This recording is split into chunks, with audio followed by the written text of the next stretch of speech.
53 degrees. The relative humidity was 67%. The wind was calm. The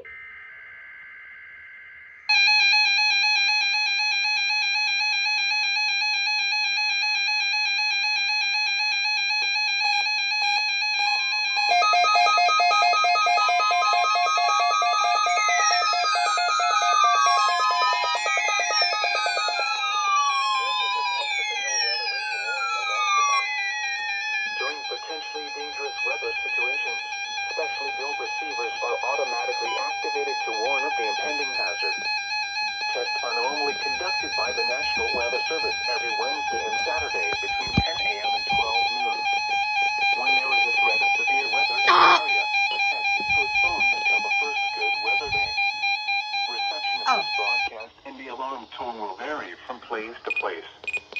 This variability, normally more noticeable at greater distances from the transmitter, will occur even though you are using a good quality receiver in perfect working order. The warning alarm will be activated for severe thunderstorm, tornado, and flash flood watches, and for severe weather warnings affecting the following counties in the KIH 58 listening area.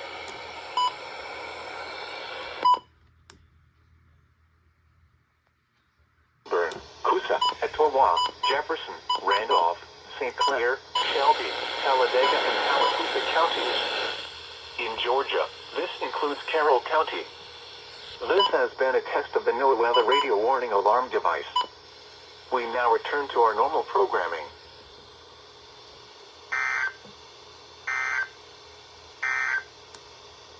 These are the 10 a.m. detailed observations.